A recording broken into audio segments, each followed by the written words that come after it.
सम्मानित साथियों, नमो बुद्धाय, जय भीम। हमेशा की भांति एक बार पुनः हम लेकर उपस्थित हो चुके हैं आज का क्रांतिकारी डॉक्टर अंबेडकर संदेश।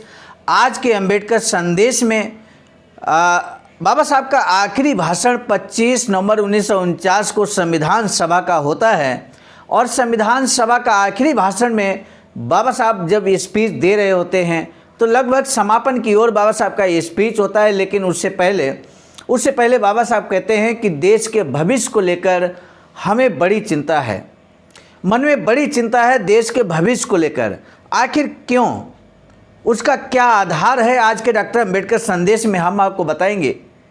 क्योंकि बाबा साहब आगे कहते हैं कि भारत ऐसा नहीं था कि भारत गुलाम हमेशा से नहीं रहा।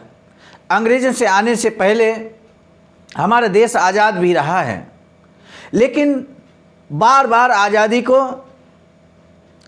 किसी न किसी धोखेबाज ने भारत देश को गुलामी में डालने का कार्य किया। किसने और कब भारत देश को धोखा दिया, आज के डॉक्टर अंबेडकर संदेश में बाबा साहब के शब्दों में हम बताएंगे आपको। अधिकार और कर्तव्य की आपसी उलझन का मामला जब फंसेगा तो संविधान कैसे समाधान कर पाएगा, क्योंकि इस बात को लेकर प्रश्न है, यहाँ पर आपत्ति है। तब बाबा साहब उसका सटीक जवाब देते हैं, सटीक समाधान देते हैं। तो आज इन 3 बिंदुओं को लेकर आज का डॉक्टर अंबेडकर संदेश आपके समक्ष हम लेकर प्रस्तुत कर रहे हैं। कदम आपने आगे बढ़ाया है तो हमारा आपसे विशेष विनम्र अनुरोध है कि आप हर अंबेडकर संदेश अंत तक वॉच करें। आइए अब लेकर चलते हैं अंबेडकर संदेश की तरफ। संविधान से संबंधित एक महत्वपूर्ण विषय के बारे में बाबा साहब कहते हैं, अब मैं कहना चाहता हूं, सत्ता का जरूरत से अधिक केंद्रीकरण किया गया है और प्रांतों को नगर पालिका के स्तर पर लाया गया है। तब बाबा साहब कहते हैं कि इस प्रकार की एक गंभीर शिकायत भी की जाती है। स्पष्ट है कि ये नज़रिया न केवल अत्युक्तिपूर्ण है बल्कि संविधान के जरिए क्या करवाना है इस बारे में जानकारी के अभाव को भी दर्शाता है। बाबा साहब कहते हैं कि केंद्र और राज्य के बीच का संबंध जानने के लिए जिन मूलभूत सिद्धांतों पर वे आधारित होते हैं उन्हें समझना जरूरी है। संघ राज्य का मूलभूत सिद्धांत यह है कि विधानसभा और कार्यकारी मंडल की सत्ता का केंद्र और राज्य के बीच का बंटवारा केंद्र के किसी कानून के तहत नहीं बल्कि संविधान द्वारा ही किया गया है। बाबा साहब आगे कहते हैं कि संविधान का यही काम है। संविधान के तहत होने वाले राज्य अपने विधि संबंधी अथवा कार्यकारी अधिकारों के लिए किसी भी प्रकार केंद्र पर निर्भर नहीं है। इस मामले में केंद्र और राज्य के समान स्तर पर हैं। इस मामले में केंद्र और राज्य समान स्तर पर हैं। ऐसे संविधान को केंद्रीभूत कहा जाए, ये बात समझना थोड़ा मुश्किल है। ये भी हो सकता है कि अन्य किसी भी संघ राज्य के संविधान में जितना नहीं दिया गया है उतना विधानसभा और कार्यकारी मंडल का व्यापक क्षेत्र संविधान द्वारा केंद्र को दिया गया है। ऐसा भी हो सकता है कि शेष अधिकार राज्यों को न देकर केंद्र को दिए गए हों। लेकिन ये विशिष्टताएं संघ राज्य के मूल तत्व नहीं हैं। जैसा कि मैंने बताया था, संघ राज्य की मूल पहचान है केंद्र और घटकों के बीच विधानसभा और कार्यकारी मंडल की सत्ता का संविधान द्वारा किया गया विभाजन है। बाबा साहब कहते हैं ये तत्व हमारे संविधान में अंतर्निहित है। इस बारे में कोई गलती हो ही नहीं सकती। ये कहना गलत होगा कि इसीलिए राज्यों को केंद्र के अधिकार में रखा गया है। विभाजन की यह मर्यादा केंद्र अपनी इच्छानुसार नहीं बदल सकता। ये अधिकार न्यायपालिका के पास भी नहीं है। इस बारे में ये बिल्कुल योग्य कहा गया है कि न्यायालय सुधार ला सकते हैं, लेकिन एक को हटाकर उसकी जगह दूसरा कानून नहीं बना सकते हैं। पुराने अन्यार्थ में बदलाव करते हुए वे नया युक्तिवाद कर सकते हैं, नया नज़रिया सामने रख सकते हैं, अल्पमत से दिए गए निर्णयों को बदल सकते हैं, लेकिन सीमा रेखाएं ऐसी हैं जिन्हें वे पार नहीं कर पाएंगे। अधिकार के निश्चित बंटवारे में अब वे नए सिरे से फेरबदलाव नहीं ला सकते। यानी कि बाबा साहब ये बात न्यायपालिका के बारे में बहुत स्पष्ट ढंग से कहते हैं कि वो कानून को बदल नहीं सकते। उनका भी एक न्यायपालिका की सीमा रेखा है, उस सीमा रेखा से न्यायपालिका आगे नहीं जा सकती। नया नज़रिया रख सकते हैं और कहते हैं अधिकार के निश्चित जो बंटवारे हैं अब वे नए सिरे से फेरबदलाव नहीं ला सकते। जो अधिकार अस्तित्व में हैं उनकी व्यापकता भी बढ़ा सकते हैं, लेकिन एक सत्ता को दिया गया अधिकार निसंशय दूसरे को नहीं दिया जा सकता। इस प्रकार संघ पद्धति को हराने वाला केंद्रीकरण का ये पहला आरोप निराधार सिद्ध होता है।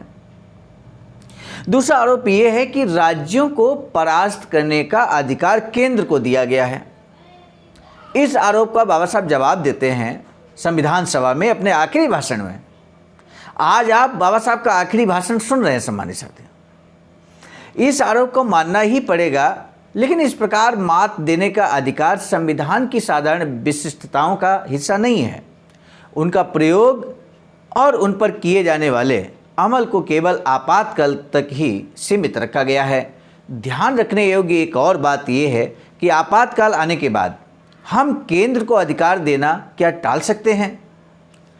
आपातकाल के दौरान भी केंद्र के पास विजय पाने के अधिकार होने की बात जिन्हें मंजूर नहीं है, उन्हें लगता है कि समस्या के बारे में स्पष्ट जानकारी नहीं है।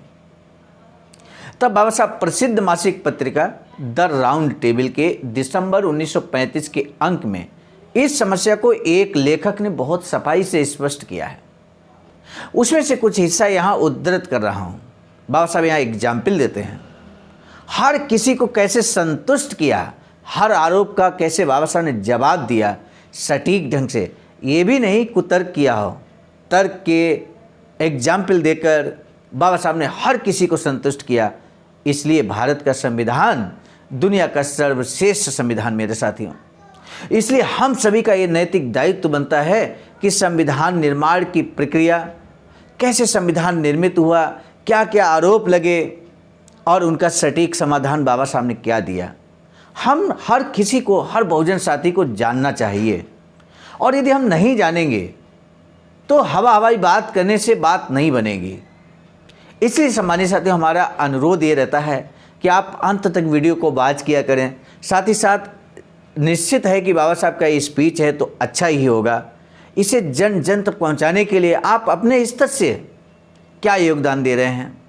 और यदि आप चैनल पर पहली बार आए हैं तो आपने चैनल को सब्सक्राइब किया है या नहीं किया है। यदि नहीं किया है तो अभी भी क्यों नहीं कर रहे हैं। ये कुछ महत्वपूर्ण बातें हैं जो बहुत ज़रूरी हैं। तब बाबा साहब एग्जाम्पल देते हुए कहते हैं कि अधिकार और कर्तव्य की आपसी उलझन राजनीतिक व्यवस्था है और अंततः नागरिक किसकी और किस सत्ता के प्रति अपनी निष्ठा व्यक्त करें, इस बात से ताल्लुक़ रखती है। सामान्य हालात में ये समस्या पैदा नहीं होती। कानून पर आसानी से अमल किया जा सकता है।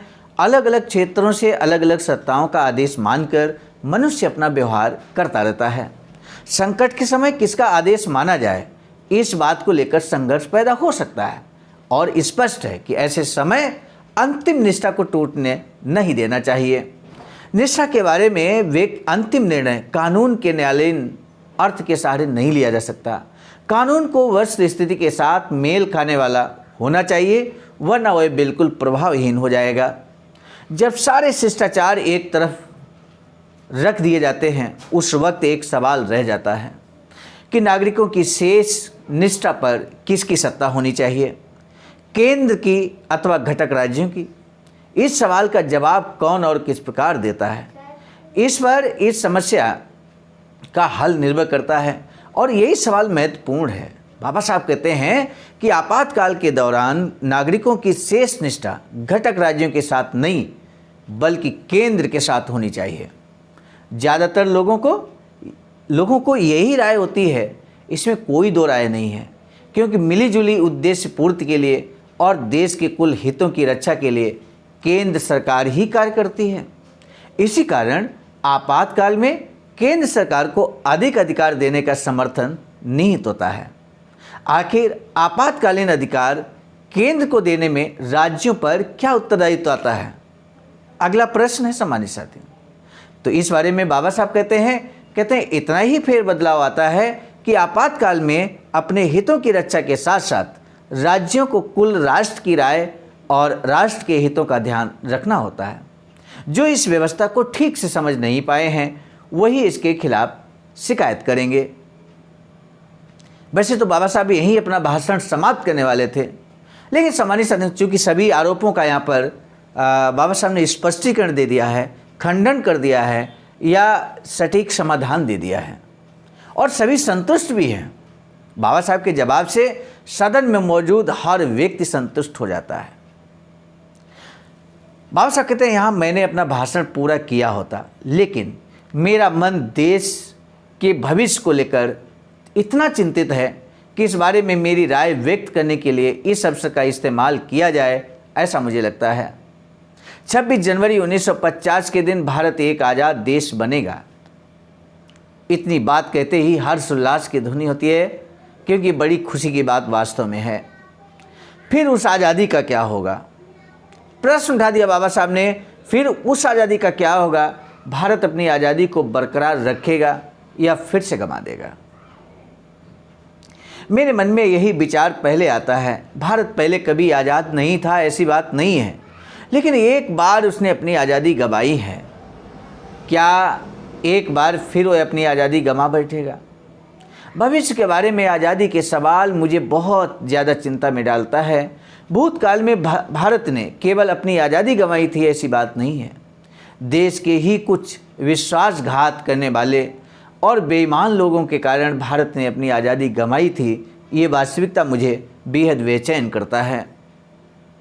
तब बाबा साहब कहते हैं, किस किस ने भारत को धोखा दिया पूर्व में, और आने वाले समय में यदि किसी ने धोखा दिया तो भारत की आज़ादी गंवाई जा सकती है। इस बात को लेकर बाबा साहब बहुत ज़्यादा चिंतित थे। यहाँ उदाहरण देते हैं। बाबा साहब बगैर एग्जाम्पल अपनी बात को पूरा नहीं करते। सम्मानित साथियों, हवाई बात नहीं करते। आपने अब तक ये तो महसूस कर ही लिया होगा। बाबा साहब कहते हैं, मोहम्मद बिन कासिम ने सिंध प्रांत पर हमला किया। उस वक्त 10 राज्यों के सैनिक अधिकारियों ने मोहम्मद बिन कासिम के दूतों से घूस ली और अपने राज्य के लिए लड़ने से इनकार कर दिया। ऐतिहासिक सत्य है मेरे साथियों। दूसरा ऐतिहासिक सत्य, बाबा साहब कहते हैं, मोहम्मद गोरी को भारत पर आक्रमण करने का आमंत्रण जयचंद ने दिया था। पृथ्वीराज के खिलाफ लड़ने के लिए उसने मोहम्मद गोरी को अपने और सोलंकी राजाओं की मदद का आश्वासन दिया था। शिवाजी जब हिंदुओं की मुक्ति के लिए लड़ रहा था, उस वक्त अन्य मराठा सरदार और राजपूत राजा मुगल सम्राटों की ओर से युद्ध लड़ रहे थे, यानी कि विपरीत पक्ष से लड़ रहे थे। सिख राज्यकर्ताओं को हराने की कोशिश जब अंग्रेज शासक कर रहे थे, तब उनका प्रमुख सेनापति गुलाब सिंह चुप बैठा रहा। सिखों का राज्य बचाने के लिए उसने सिखों की मदद नहीं की। 1857 को भारत के ज़्यादातर हिस्सों में अंग्रेजों के खिलाफ स्वतंत्रता युद्ध की घोषणा की, तब सिख दर्शक बनकर बस देखते रहे। ये जो ऐतिहासिक कटु सत्य हैं वो आपके समक्ष बाबा साहब ने रखा मेरे साथियों। इसके बाद बाबा साहब चिंता यहाँ पर जो जाहिर करते हैं और भविष्य के बारे में क्या कुछ कहते हैं, ये अभी यहाँ पर भले कोई कंप्लीट हुआ। हम यहाँ पर अंबेडकर संदेश, बाबा साहब डॉक्टर अंबेडकर संपूर्ण वाङ्मय खंड 40 से पेज नंबर 147 पर यहाँ पर जो आगे का पैराग्राफ है उसको हम यहाँ जोड़ना चाहेंगे। बाबा साहब कहते हैं, क्या एक बार फिर इतिहास दोहराया जाएगा? बाबा साहब की चिंता ये है कि क्या एक बार फिर भारत गुलामी में चला जाएगा और कोई दूसरा देश हम पर शासन करेगा। तब बाबा साहब कहते हैं, इसी ख्याल से मैं चिंताग्रस्त हुआ हूँ। जातियों और संप्रदायों के रूप में अपने पुराने दुश्मनों के साथ भिन्न और परस्पर विरोधी विचार प्रणाली वाले राजनीतिक दलों की भी भरमार होने वाली है। इस वास्तविकता के बारे में सोचकर मैं अधिक ही चिंताग्रस्त हुआ हूँ। मैं नहीं जानता कि देश के लोग अपनी सिद्धांत से देश को श्रेष्ठ स्तर पर देखेंगे अथवा अपनी सिद्धांत को देश से बढ़कर मानेंगे, लेकिन एक बात पक्की है कि अगर पक्ष अपनी तत्व प्रणाली को देश से बढ़कर मानेंगे तो दोबारा आज़ादी गंवाने का संकट आएगा ही, और इस बार आज़ादी गंवा बैठे तो ये हमेशा के लिए हाथ से चली जाएगी। इस संभावना के खिलाफ लड़ने के लिए हमें कटिबद्ध होना है। अपने खून की आखिरी बूंद तक जब तक है तब तक अपनी आज़ादी की रक्षा का निर्धारण हमें करना ही होगा। बाबा साहब देश की रक्षा के प्रति यहाँ संकल्पित होते हुए, स्वयं भी संकल्पित होते हुए कहते हैं कि खून की आखिरी बूंद तक हमें अपने देश की रक्षा करनी होगी। ये बात बाबा साहब कहते हैं। सामान्य साथी, आपको वर्तमान परिदृश्य में जरूर यहाँ पर देखना चाहिए, क्या बाबा साहब ने जो बात यहाँ पर कही है, आपकी भविष्य की या वर्तमान में कोई ऐसी चिंता है क्या? बाबा साहब का जो आज का डॉक्टर अम्बेडकर संदेश का जो विषय है वो आप समझ रहे हैं, पूर्ववत ही है। और विषय है कि जब राजनीतिक दल या कोई राजनीतिक दल का मुखिया, कोई व्यक्ति अपने आप को देश से बड़ा मानने लगे तो देश की आज़ादी खतरे में पड़ जाएगी। ये बात बाबा साहब कहते हैं। देश का कोई लीडर, कोई राजनीतिक लीडर जब ये कहने लगता है कि भारत के सारे लोग जो हैं वो हमारे परिवार के सदस्य हैं, हम उसके गार्जियन हैं। भारतीय संविधान ये कहता है कि हम भारत के लोग, यानी कि भारत के लोगों को भारतीय संविधान सर्वोपरि स्थान देता है, किसी व्यक्ति को विशेष को नहीं, किसी राजनीतिक नेता को नहीं, किसी राजनीतिक दल को नहीं मेरे साथियों। लेकिन कोई व्यक्ति जब ये कहता है कि ये 140 करोड़ लोग भारत के वो हमारा परिवार है, ये बात कहते हैं, इसका ये मतलब है कि हम अपने आप को गार्जियन घोषित कर रहे हैं, हम अपने आप को देश से बड़ा साबित करने की कोशिश कर रहे हैं। और जब देश से बड़ा घोषित करने की कोशिश करेंगे, यही बात बाबा साहब कहते हैं 25 नवंबर 1949 को अपने संविधान सभा के आखिरी भाषण में कि जब कोई राजनीतिक दल, कोई व्यक्ति अपने आप को देश से बड़ा मानने लगेगा तो देश की आज़ादी खतरे में पड़ जाएगी। अपने विचार दीजिए सम्मानित साथियों, क्या वर्तमान में देश की आज़ादी खतरे में है? सम्मानित साथियों, यदि आप हमारे इस चैनल आवाज़ का ऑफिशियल, जिस पर नियमित सुबह 5 बजे डॉक्टर अंबेडकर संदेश आपको मिलता है, आप हमारे इस चैनल को सपोर्ट करना चाहते हैं तो हमारा आपसे निवेदन है कि आप हमारे इस चैनल को सब्सक्राइब कर लें, वीडियो को शेयर, लाइक, कमेंट जरूर करें।